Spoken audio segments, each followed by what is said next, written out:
Después de una profunda crisis económica que desapareció anaqueles de negocios, desde alimentos hasta medicinas, Venezuela se encuentra ahora sumida en un conflicto político.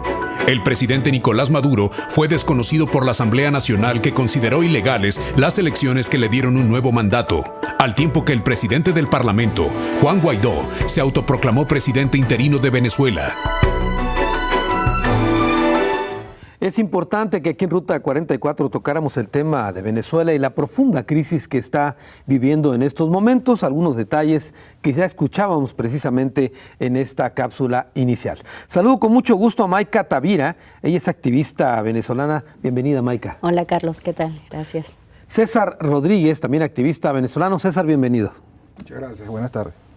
Carlos Antonio Villa Guzmán, académico del Centro Universitario de Ciencias Sociales y Humanidades. Tocayo, bienvenido. Muchas gracias, Tocayo.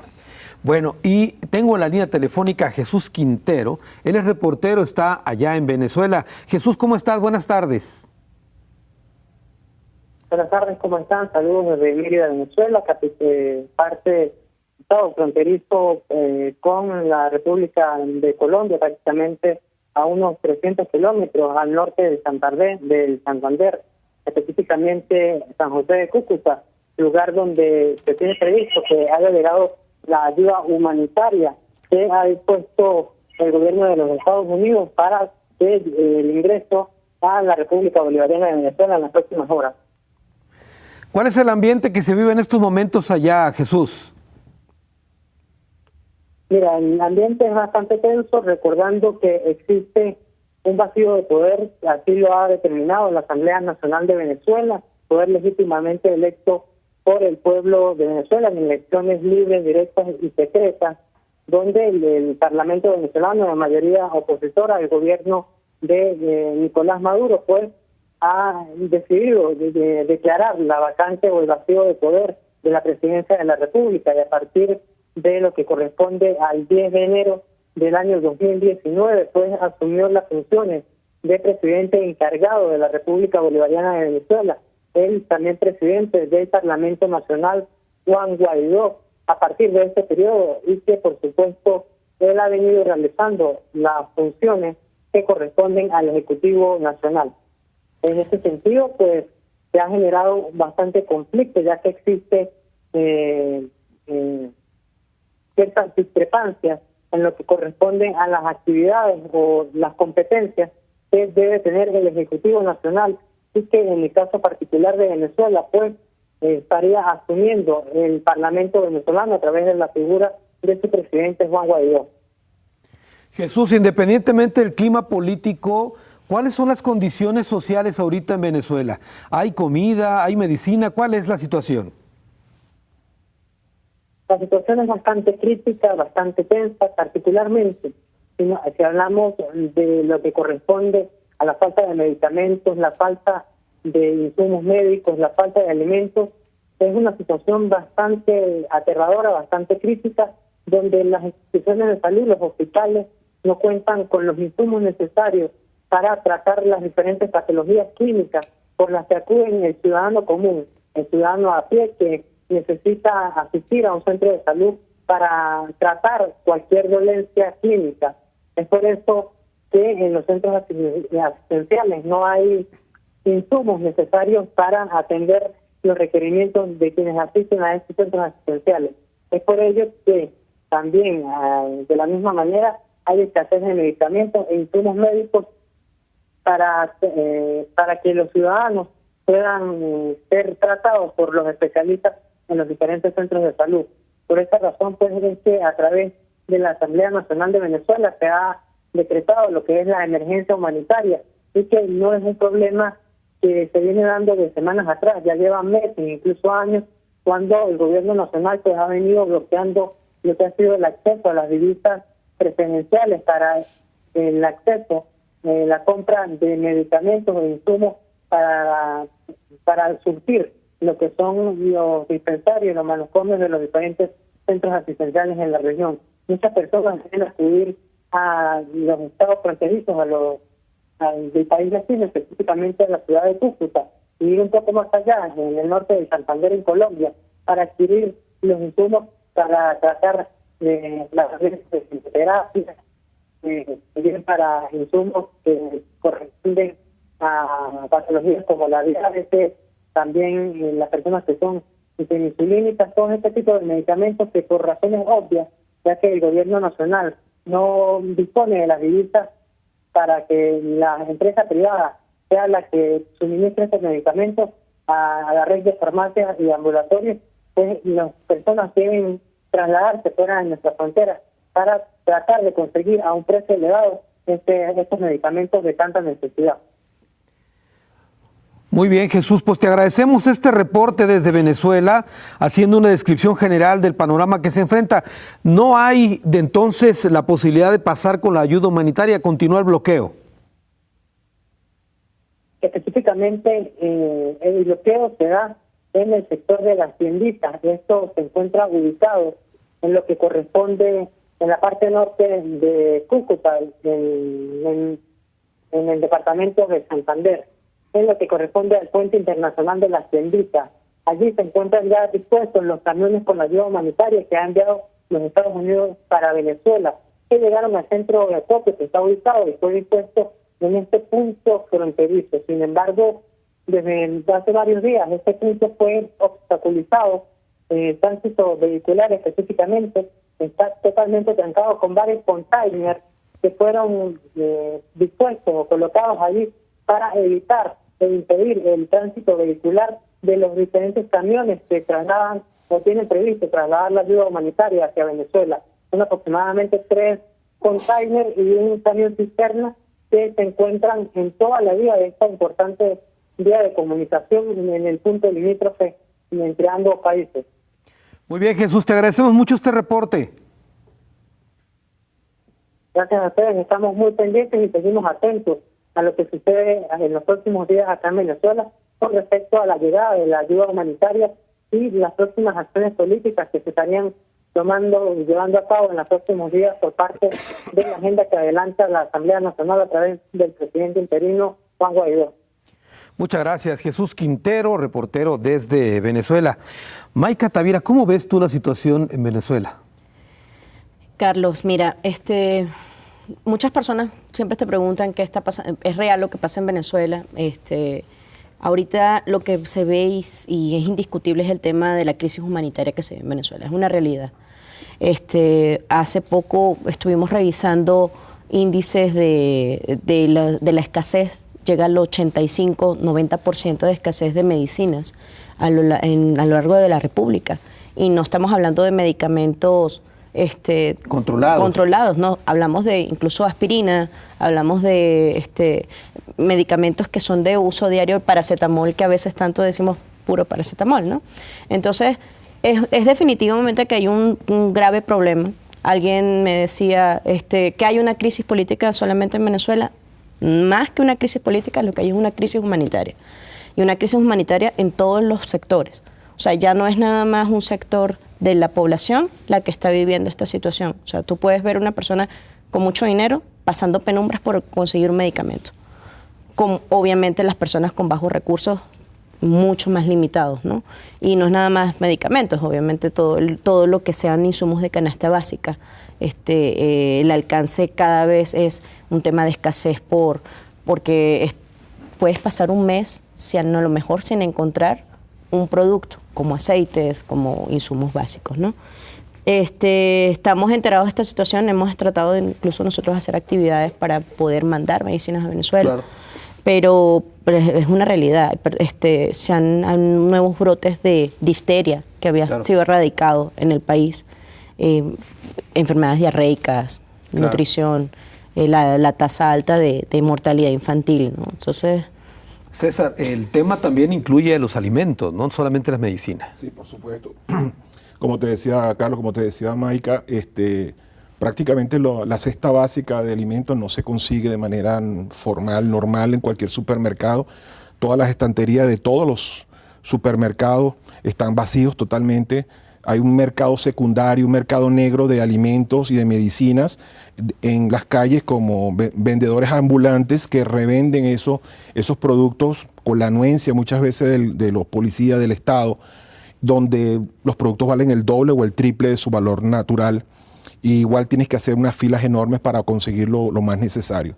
Lo preocupante es el nivel de desnutrición que está alcanzando la juventud. La gente mayor prácticamente se muere de mengua en muchos casos, donde no hay forma de cómo cubrir esas necesidades básicas. Carlos Antonio Villa, ¿cómo llegamos a esto, Carlos? A esta situación tan grave que enfrenta hoy Venezuela. Yo creo que también hay que dimensionar las cuestiones porque hay una sobrepublicitación de ciertas cosas también. Hay que ver también esta parte, o sea, y trasfondos de toda la geopolítica, ¿no? Claro. Hay cambios en el orden mundial. Estados Unidos tiene una severa crisis y por eso ha volteado a América Latina, ¿sí? Les voy a dar un dato, por ejemplo. El año pasado, en octubre, y lo publicó El País y otros periódicos, Estados Unidos tuvo el nivel más alto de desempleo de la historia desde 1969. O sea, desde noviembre de 1969 no estaba una crisis de desempleo tan grande como tiene Estados Unidos. Huelgas. O sea, Trump recibe un país con una crisis también tremenda, por eso está apelando a discursos de nacionalismo, todo lo que hemos visto, muro, etcétera, ¿no? Entonces, ¿cómo se ha llegado a esto? Pues por un mundo que ha concentrado la riqueza en pocas manos, ¿sí? Un mundo donde las transnacionales hacen de las suyas, pisoteando constituciones, lo vemos en México, lo vemos en todos los países, la minería, la cuestión extractiva, cómo tienen el planeta, ¿no? Contaminados los ríos, las cuestiones mineras, las comunidades, bueno, la gente se muere de diarrea, sí, por la pobreza, pero también se mueren de enfermedades cancerígenas por cuestiones de cianuro y de otros metales pesados que hay en los lagos, en las cuencas. O sea, este neoliberalismo es el que está ocasionando la crisis. Ha empobrecido a una dos terceras partes de la humanidad. La riqueza concentrada en unos cuantos, pues conlleva estas crisis, ¿sí? Cuando la gente no resuelve su día a día, no percibe lo que le corresponde por el esfuerzo de su trabajo, tiene monedas devaluadas, los gobiernos más bien son entreguistas, se prestan más bien a intereses económicos de esas mismas transnacionales, poco ven por sus gobernados o nada, ¿no? Han olvidado a estas poblaciones, pues lógico que vamos a tener todas estas crisis. A ver, Carlos, o sea, todo esto tiene. Y si eso es un tema explicaciones global, como tú describes, ¿por qué no ocurre en Chile o en Colombia eso? Lo que está ocurriendo en Venezuela. Está ocurriendo en México, mi estimado Carlos. 54 millones de pobres. También aquí mueren niños de desnutrición. También mueren niños de infecciones. Bueno, aquí en Tlajomulco, el lago de Cajititlán es una cloaca de industrias y de situaciones. O sea, es una crisis, sí es global. Y ocurre en muchos países, o sea, las desapariciones, nuestras cifras de desaparecidos, crisis humanitaria, ahorita que comentaba Maica, bueno, México, lo de Ayotzinapa, o sea, ¿qué más crisis humanitaria queremos? ¿Qué otro ejemplo? Que 43 estudiantes que fueron bajados de autobuses y nunca volvimos a saber de ellos. O sea, yo creo que hay situaciones que tenemos que dimensionar. ¿Qué lleva a esto? Era la pregunta. Pues estas injusticias que vive el planeta. Muy bien, tengo que hacer una pausa, me ganó el tiempo, regreso con más de este tema. Hablamos de Venezuela y su crisis.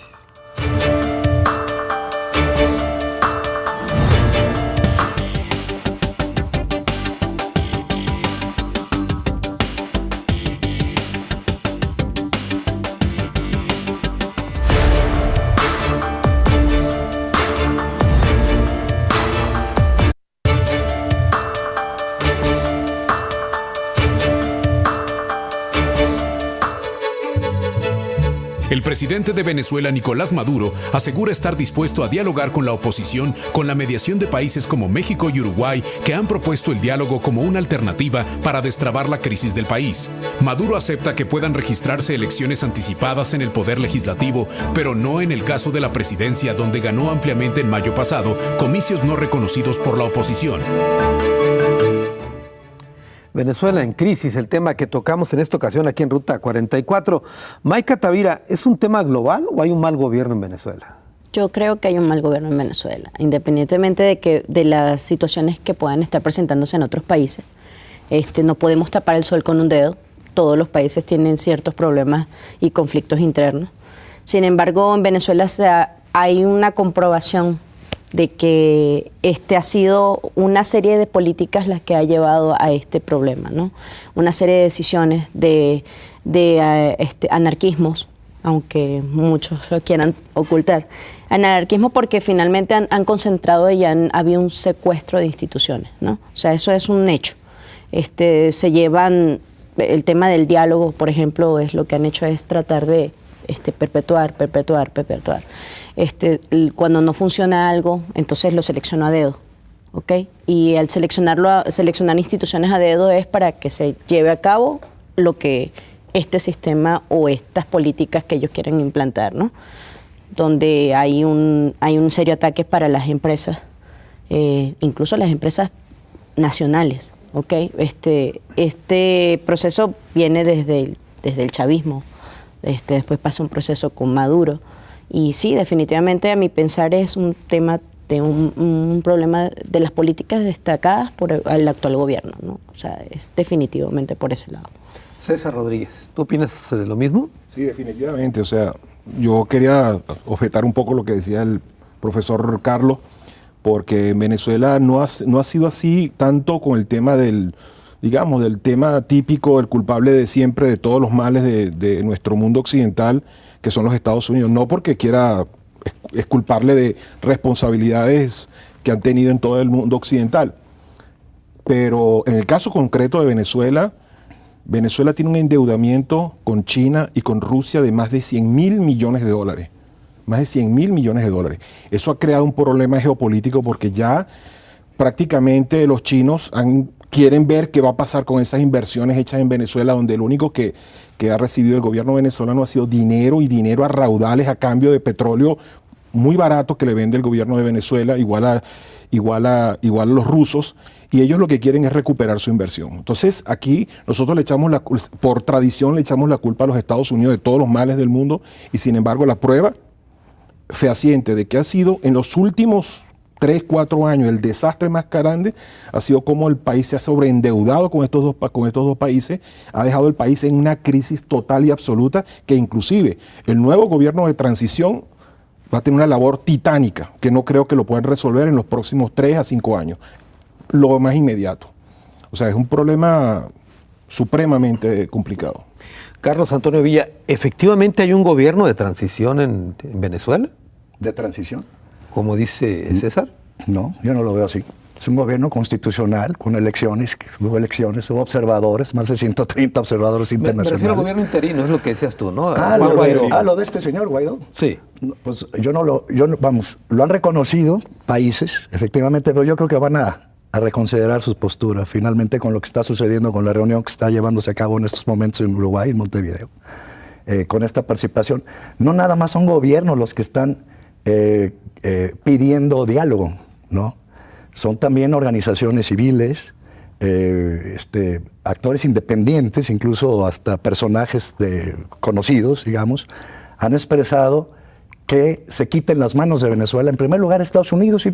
Bueno, no es echarle la culpa a Estados Unidos, como dice, no estoy cargando todos los males, pero hay que revisar qué pasó en el 89 en Panamá, en Granada, los golpes de Estado, Chile. Bueno, aquí recibimos exiliados de estas acciones militares de injerencia en el destino de otros países, y ha sido un permanente dolor de cabeza y una permanente crisis. Esto sabemos, lo de Venezuela tiene que ver con una asfixia económica, o sea, el desabasto de medicamentos, el desabasto de alimentos, tiene que ver con que incluso se llegaron hasta almacenados en bodegas, comprobado, hubo medios que lo pudieron cubrir, alimentos echándose a perder, ¿no? O sea, hay que ahogar también a un sistema. Es una estrategia también de la geopolítica. Estados Unidos está tomando sus cartas nuevamente en América Latina. Ya lo vimos en Argentina con Macri, ya lo vimos recientemente en Brasil, el movimiento con Bolsonaro. En fin, es la ultraderecha. Hay que decir las cosas claramente, ¿no? Un recobrar hegemonía en la región que la habían perdido. Estados Unidos fracasó en Irak, fracasó en el Oriente, en Medio Oriente, y esto distrajo por un momento, por años, América Latina. ¿Y tú no percibes ninguna responsabilidad del gobierno, de Maduro y compañía? Percibo, por supuesto, errores. Ha habido errores, desde luego. Uno de ellos, por supuesto, es no combatir las redes de corrupción que desde luego existen, ¿no? Me parece ahí una cosa bastante crítica, y yo pondría ahí un acento, ¿no? Cuestiones de redes de corrupción del mismo gobierno venezolano. De la época de Hugo Chávez, cuestiones, quizá un aislamiento del país que tuvo ante la comunidad internacional que no le fue tan favorable, ¿no? Hubo una ruptura muy abierta y muy, pues incluso subió de tono, muy altisonante, cuando Hugo Chávez se refería a Bush, a George Bush, en la ONU, en reuniones, ¿no? Que dijo el diablo, azufre, y cuestiones en muy su estilo, un poco folclórico, ¿no? De este personaje, pero que no olvidemos que llegó a ser muy querido en Venezuela. Es histórico el nivel de aceptación que tuvo Hugo Chávez. Esto lo publicó Latino Barómetro en 2015 cuando hicieron un número especial que cumplía 20 años, Latino Barómetro. Y entonces las mediciones de Hugo Chávez era el presidente que históricamente ha tenido más aceptación en América Latina, ¿no? El presidente más querido. Llegó a ser el presidente más querido. Y el PIB de Venezuela durante 8 años llegó a crecer al 5.5%. Sí, claro, eran tiempos en que el petróleo marcaba muy alto en el mercado internacional. Otro error del gobierno venezolano, y esto sí es el gobierno, la petrolerización de la economía. O sea, depender toda la economía del petróleo me parece también una jugada muy riesgosa. Tuvo que haber diversificado. Maica Tavera, también a Fujimori en su momento lo consideraron el presidente más querido de Perú. Exacto, y es lo que llamamos las dictaduras del nuevo siglo, las dictaduras del siglo XXI. Un caso como el de Fujimori. Hace poco lo leía. El anarquismo no necesariamente tiene. Él ganó por elecciones y aún así fue el más querido y en algún momento en este momento está siendo enjuiciado, ¿no? Chávez en su momento sí tuvo mucha popularidad, pero también así como fue muy querido, creó una división en el país. O sea, no estamos hablando al principio de su gobierno. Estamos hablando ya a finales de cuando empiezan a verse ciertas posturas y todo esto. De pronto estas actitudes de decirle a Bush y no sé qué, siempre ha sido yo siempre he dicho que es un parapeto, ¿ok? Venezuela nunca ha dejado de vender un barril de petróleo a Estados Unidos. Jamás. Aún en medio de la crisis de hoy. Claro. Aún en la media crisis de hoy. Jamás no ha habido un día que se le ha dejado de vender un barril de petróleo a Estados Unidos. Entonces, cuando dicen no, que Estados Unidos quiere la soberanía de Venezuela y todo esto, entonces ese es el nuevo, ahorita el nuevo discurso, ¿no? Es que quieren tomar la soberanía. La soberanía fue vulnerada por el mismo gobierno que se encuentra en este momento. Ellos son los que en este momento han violado cualquier soberanía y el pueblo ahorita lo que está pidiendo es tratar de rescatar esa soberanía que pueda quedar en el país. ¿Ok? Definitivamente, bueno, ahí sí puedo decir contradictoria totalmente mi opinión. Viví en Venezuela, me tocó salir por la crisis de Venezuela. O sea, vivimos fuera de Venezuela no porque a lo mejor quisiéramos, sino que me tocó salir por crisis y muchos de los venezolanos que hemos salido ha sido por una crisis que existe. Claro. César, ¿a partir de cuándo se profundizó esta crisis que dice Maica? Y el éxodo de los venezolanos. Del año 2015 en adelante es cuando se agudizó más la migración de los venezolanos.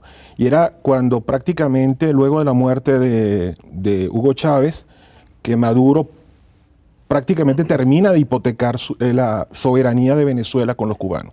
Los cubanos tomaron control completo del Estado venezolano, prácticamente llegaron hasta la cocina, como se diría vulgarmente aquí. Tomaron todos lo que son los centros de control de identificación de la población, tienen control de todos los cuarteles donde dentro de cada tropa hay infiltrados cubanos, donde reportan constantemente a Cuba todas las actividades que hacían en Venezuela. Prácticamente Maduro vendió a Venezuela a Cuba, y no solamente a Cuba, sino que aprovecharon con la necesidad de nuevo, más dinero fresco que necesitaban, porque el dinero lo habían dilapidado y robado entre ellos. Tuvieron que buscar nuevos socios comerciales para seguir sacando y exfoliando el país. Está el caso de Irán, gente del Hezbollah ahí metido, está el caso del ELN, que está metido hasta las narices en todo el arco minero del sur de Venezuela. Y eso es una realidad que lo sabe, por eso se ha creado una crisis geopolítica, porque eso lo sabe ya los Estados Unidos, y ahora quiere ver cómo hace para participar en algo donde nunca fueron llamados Y Estados Unidos, indolentemente, porque hay que decirlo, Estados Unidos en ningún momento mostró mayor interés durante el gobierno de Obama de poner un hasta aquí, o por lo menos hacer acto de presencia como un actor más en la región, sino que simplemente dejó que Hugo Chávez terminara de hacer lo que quisiera, muere Hugo Chávez y Maduro corona el pastel con la entrega total del país a estos gobiernos extranjeros. El tema de la ayuda humanitaria que nos platicaba Jesús Quintero hace un momento, Nicolás Maduro dice que esta ayuda humanitaria es parte de una estrategia para un golpe de Estado. Bueno, es una interpretación que él le da, porque obviamente evidencia, si entran un camión que entra a Venezuela de ayuda humanitaria, que ya están entrando o están próximos a entrar, un camión que entre es una prueba fehaciente del fracaso rotundo y total de la revolución. Y eso es una cosa que por orgullo revolucionario no se lo podía permitir. Y creo que los cubanos le dijeron, tú hasta el final, no. El tema de la ayuda humanitaria no es nueva. Tiene años que estamos en este rollo. Y como comentó Tavira hace rato, nosotros tenemos una actividad de enviar medicamentos a Venezuela precisamente a los centros de salud donde la gente se muere de mengua, o sea, no tienen con qué atenderlos. Entonces esto no es nuevo, esto tiene mucho rato y ahora la entrega de la ayuda humanitaria simplemente va a paliar una situación crónica. Muy bien. Voy a una pausa, regreso contigo, Carlos, después de la misma.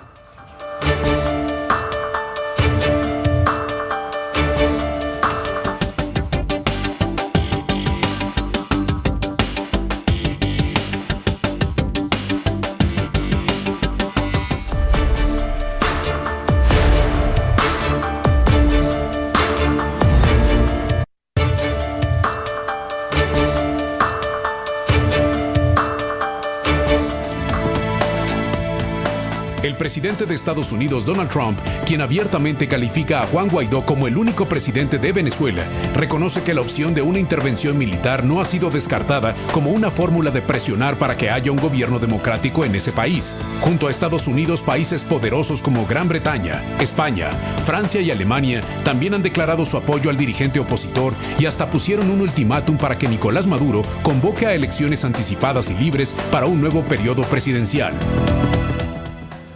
Venezuela en crisis, el tema que tocamos en esta ocasión aquí en Ruta 44.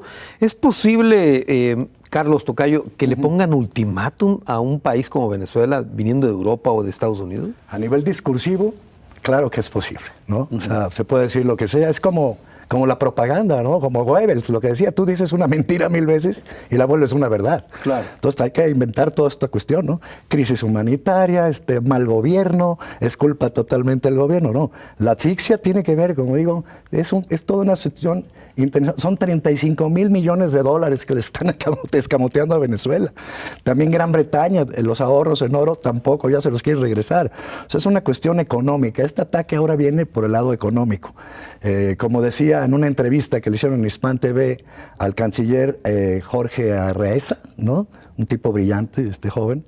Él dice, bueno, es una cuestión, un esquema de perturbar la economía internacionalmente, internacionalmente sofocar a Venezuela en este plano, para que finalmente les queda todavía una carta, que puede ser el talón de Aquiles, puede ser el final ya de esta contienda, digamos, política, que sería algo en las Fuerzas Armadas, ¿no? Que hubiera deslealtad y que hubiera una fractura, porque es lo que tiene al régimen, lo que mantiene al régimen realmente es el ejército.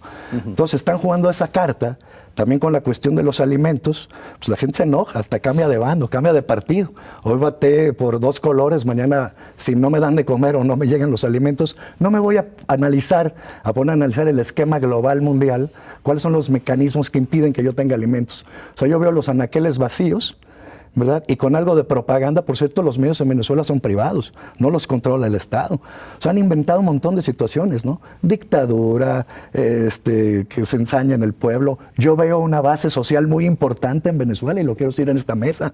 O sea, movilizaciones importantes de gente del chavismo. Sí. O sea, tú ves mucha fuerza todavía. Por supuesto, y mucha base social y mucho venezolano convencido de que lo que mejor que pudieron tener fue sus gobiernos, el chavismo. ¿Sí? Acuérdense de cuando Carlos Andrés Pérez, qué corrupción, qué eran los gobiernos anteriores al chavismo, ¿no? Era un grupúsculo nada más de pillaje, de corrupción. La petrolera venezolana estaba verdaderamente saqueada completamente. Y la pobreza en Venezuela terrible. Carlos Andrés Pérez, no nos vayamos muy lejos, el siglo pasado. Fue cuando se dio el cacerolazo aquel. Salió por corrupción, en fin, un caso dramático, sí dramático en Venezuela, con crisis terribles, políticas y de todo tipo. Por eso en el chavismo la gente adoptó, aceptó, asimiló un nuevo periodo político, se generaron 16 universidades, se dio vivienda para muchísima gente, ayuda para el campo, o sea, programas sociales, ayuda social que no se había visto históricamente en este país, ¿sí? Por eso lo aceptaron y por eso modificaron la Constitución para hacer la revocación de mandatos, estar con los plebiscitos. Obtuvo, bueno, la Fundación Carter reconoció a Venezuela como líder en la democracia en América Latina. 13 periodos electorales en 14 años, una cosa así, casi una elección por año, ¿sí? Aparte el sistema electoral venezolano está considerado como perfecto, un gran sistema. Se puso el INE en un manual que tiene nuestro Instituto Electoral, hace mención de eso, ¿sí? Del órgano electoral venezolano es muy confiable. ¿Sí? Sí, yo veo desde luego, y con todo respeto, lo digo a la vez, y qué bueno que estamos sentados para dialogar, se aprende, yo aprendo del profesor, aprendo de Maica también, ¿sí? Otros enfoques, otras situaciones. Pero sí, hay que concederle también a los venezolanos que están y que defienden su gobierno, también lo están defendiendo por algo.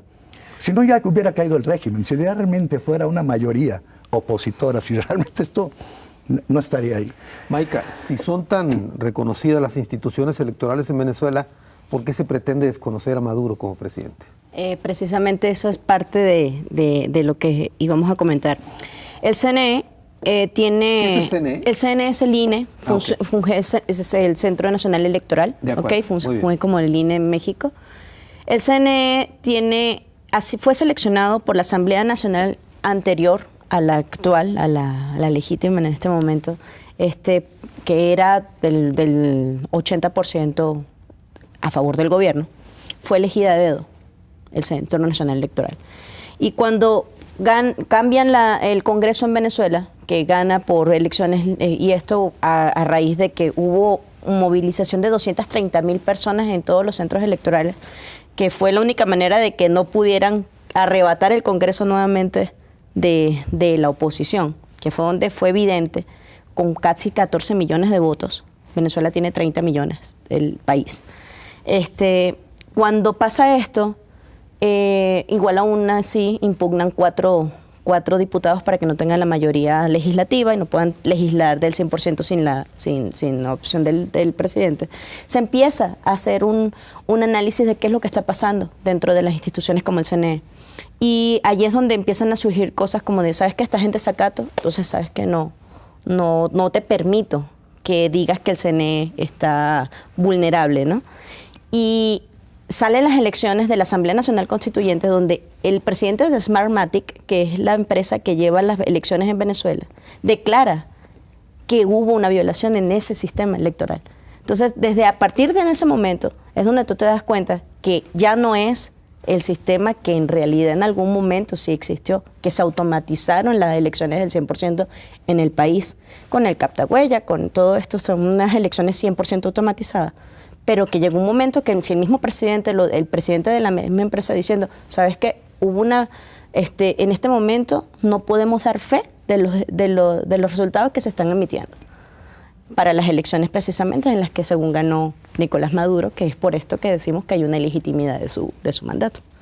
De acuerdo. César Rodríguez, el tema electoral, ¿realmente se puede crear una figura de un presidente interino con el marco legal que existe? Bueno, la razón de usurpación tal como aparece no está escrito en la Carta Magna, no existe. Sin embargo, en vista de lo fraudulento que fueron las elecciones presidenciales del año pasado, primero porque fue adelantado por el Consejo Nacional Electoral, que es el CNE, anticipadamente, o la hicieron en mayo y no en diciembre cuando correspondía, y lo hicieron una jugada, este CNE hizo una jugada maestra para destantear a la oposición y no tener tiempo de organizarse ni de planificar y sobre todo depurar el padrón electoral. No hubo forma de que uno pudiera hacer el cambio de residencia, no hubo nada, sino simplemente como estaba, inclusive hubo manipulación de ese padrón electoral para que mucha gente no pudiera ir a votar. Eso fue un aspecto. Luego, partidos políticos que fueron desconocidos y que no pudieron ir a votar, personajes políticos independientes que tampoco, como el caso de María Corina Machado, ella no pudo participar en el proceso electoral. Sale Nicolás Maduro, obviamente reelecto, con un Consejo Nacional Electoral amañado y manipulando la cifra, y gana. Sin embargo, por observadores internacionales, en que este caso la OEA y todos los organismos que tienen que ver con derechos humanos, Human Rights Watch, está también Provea y otros organismos que supervisan, digamos, este tema electoral, se dieron cuenta y fue documentada este fraude electoral.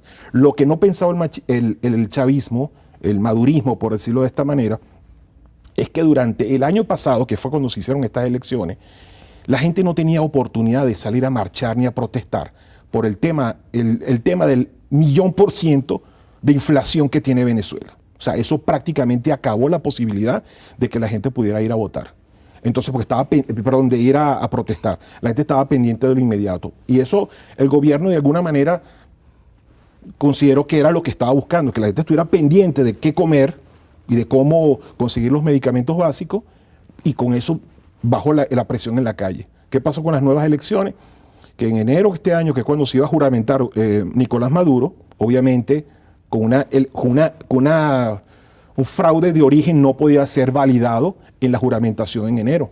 Y al no ser juramentado, la Asamblea Nacional elegida legítimamente simplemente no reconoce esa elección como fraudulenta, declara un vacío de poder y Nicolás Maduro pasa a ser un usurpador.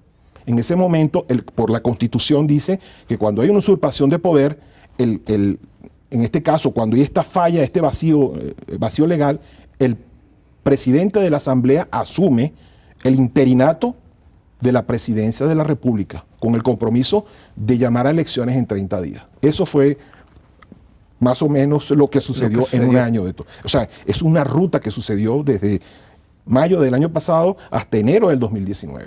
Y Tocayo, hay de todas maneras una Asamblea Nacional, pero también hay una Asamblea Constituyente y un presidente encargado y un presidente se supone electo.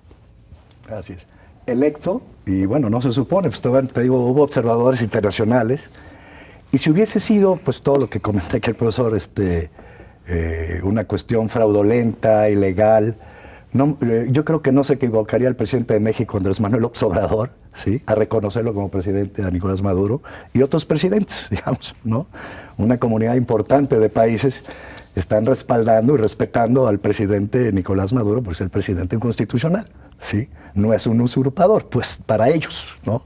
Para mucha gente, politólogos o para jefes de Estado, no dialogarían con un usurpador, ni haría la movilización, lo que está haciendo México, que me parece de una gran estatura diplomática, ¿no?, junto con Uruguay y otros países, porque lo que se trata de evitar es un baño de sangre. Realmente el hecho de que esté aquí y muy contento de estar en este programa y mi intervención, Carlos, va en ese sentido. O sea, lo que se trata es de frenar en lo posible la violencia que está tocando a la puerta. ¿Esta polarización va para allá? Esta polarización va para allá, desde luego. Y bueno, otra vez, el culpable de Estados Unidos, bueno, es que a lo mejor no tiene la culpa de Estados Unidos, entonces, ¿por qué dice que sí una cuestión militar, una intervención? ¿Por qué Bolton dice lo mismo, no? O sea, entonces Estados Unidos está echando a sí mismo la culpa, ¿sí? Está diciendo, hasta ahí, hubo frases ya de manera descaradas, ¿no? Es nuestra oportunidad, nuestro petróleo. O sea, cosas por el estilo que bueno, ya ponen las cuestiones en una dimensión de acosos, de amagos, que puede ser demasiado peligrosa, tomando en cuenta que hay muchos venezolanos, millones de venezolanos, que están respaldando a su actual gobierno. Y esos van a defender con la vida y como sea. Claro. Las Fuerzas Armadas han manifestado una y otra vez repetidas veces su lealtad. O sea, ¿qué quiere decir esto? Y aparte Venezuela está diciendo, podemos ver hasta en las redes sociales, o sea, la posibilidad de una guerra está, ¿sí? Venezuela ha tenido que salir a decir, estamos armados, tenemos más de 200,000 efectivos en el ejército y 2 millones de reservados que pueden tener acceso a algún tipo de arma en cualquier momento. O sea, ya se están hablando, se está usando una semántica pues de guerra. De guerra. Y eso me parece que es muy importante evitarlo. Carlos, damos Sí. una pregunta del ejército. Tú dijiste que ahorita el soporte de Maduro es el ejército. Uno de los soportes. ¿Existe la posibilidad real de que el ejército pueda darse la vuelta? Te lo pregunto porque el mismo Hugo Chávez protagonizó un golpe de Estado. Sí, existe esa posibilidad, desde luego, sí. Existe, bueno, un golpe de Estado no fue como tal de Hugo Chávez, fue la gente. Por lo menos una rebelión. No, la gente fue, lo rescató y lo instalaron de nuevo en Miraflores, ¿no? Claro. O sea, esa No, pero empatía. el primer intento de él, cuando él fue preso. Cuando él incluso. fue preso, Sí. exactamente. Bueno, yo creo que sí existe esa posibilidad, si no, no hubiera esa preocupación, desde luego, por comunidad internacional. O sea, Claro. el tiempo está jugando muy importante ahora en favor de la violencia. De Sí, acuerdo. ese es el problema. Muy bien, tengo que hacer la pausa, es la última, regreso a las conclusiones del programa.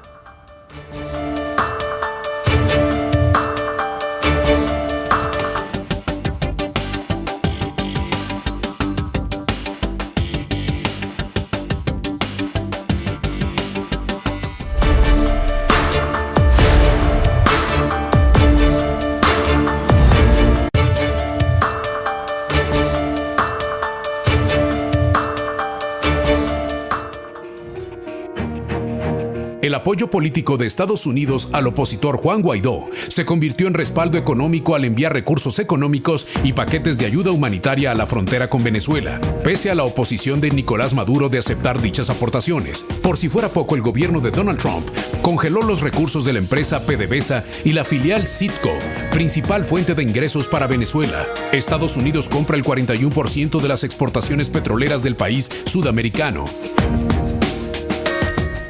Venezuela en crisis, el tema que tocamos en esta ocasión aquí en Ruta 44. Estamos llegando a la parte final del programa. Vamos ahora a las conclusiones. Comienzo contigo, Maika. Gracias, Carlos. Bueno, personalmente creo que lo que está sucediendo en Venezuela obviamente hoy es historia. Tan es así que los ojos del mundo están ahorita sobre Venezuela. Creo que vamos bien, es la frase que se está utilizando.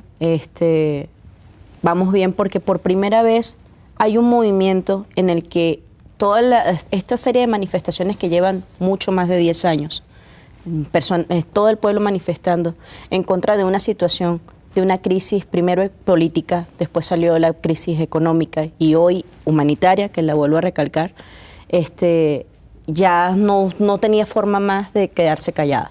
¿Okay?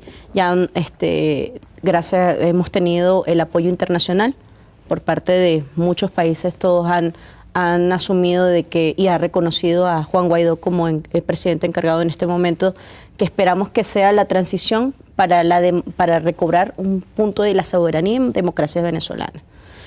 Consideramos que nadie quiere definitivamente que haya violencia ni sangre más sangre para el pueblo venezolano. Hoy en día creo que lo que se necesita es recuperar el poder tener una calidad y un acceso a los insumos básicos, medicinas y todo eso de manera normal, como un país normal. O sea, un país normal de poder ir a un supermercado y escoger lo que tú quieras, porque lo quieras, sin que haya con tu número de cédula, que es la identificación en Venezuela, que te digan que no puedes comprar jabón 2 veces en la semana, que tú puedas tener tus hijos en Venezuela y que no necesites, no te preocupes porque se puede morir de gripa, ¿no? Entonces, definitivamente esperamos que ya Venezuela pueda conseguir por fin un desahogo a este desastre que vive hoy en día por nuestras familias, porque muchos de nosotros, aunque estemos fuera, seguimos teniendo familias, tenemos amigos, nos preocupa. Seguimos trabajando por tratar de aminorar todo este tipo de situación. Nosotros hacemos actividades para poder aminorar en medida de lo posible todo lo que está sucediendo en Venezuela. Ojalá ya sea el fin, vemos la luz al final del túnel, ¿no? Por primera vez en mucho tiempo. Maika, ¿tienes alguna cifra de cuánta gente, el éxodo venezolano, cuánta gente ha salido de tu país? 3 millones de venezolanos fue la cifra del año pasado, ¿ok? Fue la última cifra contabilizada. Para México, nada más en Guadalajara vemos aproximadamente 6.000 venezolanos censados, ¿ok? Que pues mucho más en el DF. En la Ciudad de México, ¿cómo? La Ciudad de México, alrededor de 30.000, si no me equivoco, es el censo aproximado. Definitivamente la mayoría ha salido, no por situación de escogencia personales, sino por la necesidad de salir del país. César Rodríguez, ¿es el ejército la pieza clave en esta historia? Sí, bueno, sí, pero es la cúpula. A diferencia de lo que dice el profesor Carlos, la cúpula militar es lo único que queda atrincherada, por decirlo de una manera, porque la base está destruida.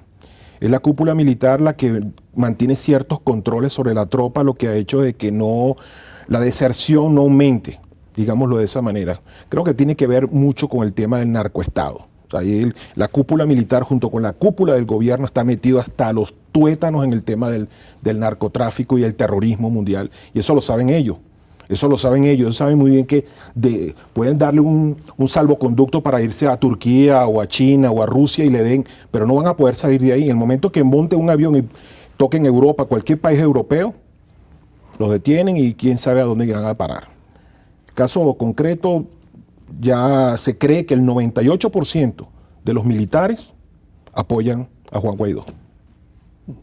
¿Algo más de tus conclusiones? Sí, que quería comentar que no fue una cuestión aleatoria el hecho de que México y Uruguay estén ahora apoyando un diálogo es totalmente estéril, porque inclusive estuve viendo las declaraciones del canciller uruguayo hace un rato, y resulta que es más de lo mismo. Siéntense los dos, pónganse de acuerdo y a ver qué pasa. Esta es la tercera o la cuarta intento de diálogo, donde el gobierno lo que necesita es estos espacios para poder tomar oxígeno, reorganizarse, que baje la presión de la calle y que ellos puedan otra vez darle a tole con el dedo con todos los acuerdos que se establecen. Aquí participó hasta el Papa.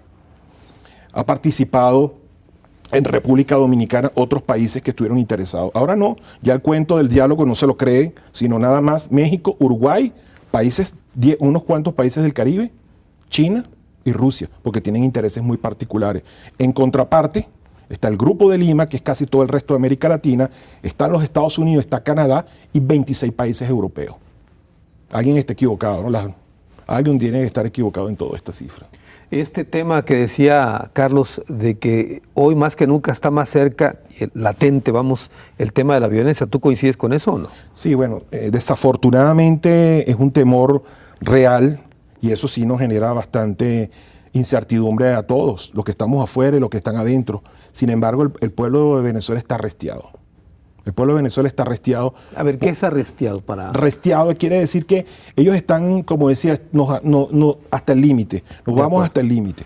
Por un tema humanitario, como bien decía Maica, pero también agravado por el tema político. O sea, realmente Nicolás Maduro nunca se imaginó que en menos de una semana quedara contra las cuerdas. Está contra las cuerdas. Y lo que está es buscando oxígeno con países neutrales y con países obviamente de la órbita que les conviene mantener el sistema tal como está. Muy bien. Carlos Antonio Villa, tus conclusiones. Claro, totalmente difiero de lo que manifiesta aquí César, ¿no? Sobre el ejército. Bueno, ya hago una acotación. Yo no dije el ejército en general, o sea, tengo que... Altos mandos del ejército respaldan a Maduro, ¿no? Vladimir Padrino lo ha manifestado y otros altos mandos. O sea, claro que está latente esta cuestión de la violencia y espero que la aventura de Guaidó sea eso, una aventura que pase rápido como Capriles realmente, y tiene un estupendo capital político todavía Maduro, que es el que está manejando, no solo al interior de Venezuela, con todas sus bases, y políticos, o sea, el mismo, ¿cómo se llama?, el gabinete, gente también interesante, ¿no?, sino el capital político a nivel internacional, ¿no? Esa convocatoria que ha tenido la reunión y los países que están viendo con buenos ojos la continuación del gobierno de Maduro y que el cambio venga como lo dice la Constitución, en los tiempos que dice la Constitución, en 2020 el Parlamento y después las presidenciales. Ese es el problema, que no quieren dar su brazo a torcer. Me parece una mala elección ser aliado ahora de los Estados Unidos. Ha cambiado el mundo. Creo que es más conveniente ser aliado de China y de Rusia, sinceramente, ¿no? Es lo que ha pasado en América Latina, ¿sí? Inversiones importantes y ha habido una recuperación importante también en las economías. Entonces, Estados Unidos está en debacle, está en declive, lo vimos, las cifras que te doy, ¿no? Con una elevadísima tasa de desempleo, con una crisis social fortísima. Hay mucha gente viviendo en la calle en Estados Unidos, ¿no? Y ahí no dicen si hay crisis humanitaria. En Los Ángeles, el año pasado, estuve retratando gente viviendo en casas de campaña, con criaturas, con sus carriolas, y ratas gigantescas entrando y saliendo en Los Ángeles, California, en el centro de la ciudad. Y me dice, ni te asomes a Nueva York o a otras ciudades, la crisis severa que tiene Estados Unidos de pobreza, de miseria. O sea, están en un grave problema. Y me parece que esto de Venezuela tiene que ver hasta con una cortina de humo en un momento dado, por las elecciones que están también tocando la puerta en Estados Unidos. ¿Pero ¿no? qué pasa con Francia, Gran Bretaña, España y también Alemania? Quieren su petróleo, quieren su parte. Están jugándose. Yo creo que van a reconsiderar. Eso es lo que vamos a ver si volvemos a dialogar en un programa tuyo. Me parece que los países van a reconsiderar. Fueron muy precipitados el reconocimiento a Guaidó. Me parece una jugada muy rápida, como dices, en una semana tratar de ponerlo contra las cuerdas. No está contra las cuerdas, obviamente. Maneja un capital político todavía muy importante. Y esa es la única apuesta que tiene. Maduro, por su parte, tiene que ser muy cuidadoso en el manejo del capital político. No equivocarse, no reprimir. Por ejemplo, estaba la posibilidad de detener a este Guaidó, ¿no? Detenerlo, bueno, le congelaron las cuentas, creo que no puede salir de Venezuela, pero pudieron haberle tipificado un delito, ¿no? Sedición, alguna cosa así, estar en la cárcel, pero eso lo hubiera fortalecido más, desde luego. Entonces, tiene que ser un manejo muy cuidadoso Maduro para salir adelante de esta difícil prueba. Hubo la de Capriles 2017, las protestas, cuando por miedo salir la gente a la calle, trataron de derrocar al régimen, no les fue posible. Creo que ahora tampoco, porque las cartas se están manejando ya diferentes y Estados Unidos ya no está en las condiciones del titán del policía del mundo que fue hace tiempo. Ahora más bien tendrá que ver Estados Unidos a sí mismo cómo resolver su propia crisis que tienen ahí internamente y a ver si Trump va a ser reelecto. Muy bien, Carlos, muchas gracias. César, muchas gracias. Muchas gracias, Carlos. Maica, muchas gracias. Gracias a ti, Carlos. Y si les parece, ya lo dijo aquí mi tocayo, nos reunimos de nuevo más adelante para analizar Nos la vemos crisis. en democracia. Nos vemos más adelante. Bueno, muchas gracias a todos. Hasta la próxima.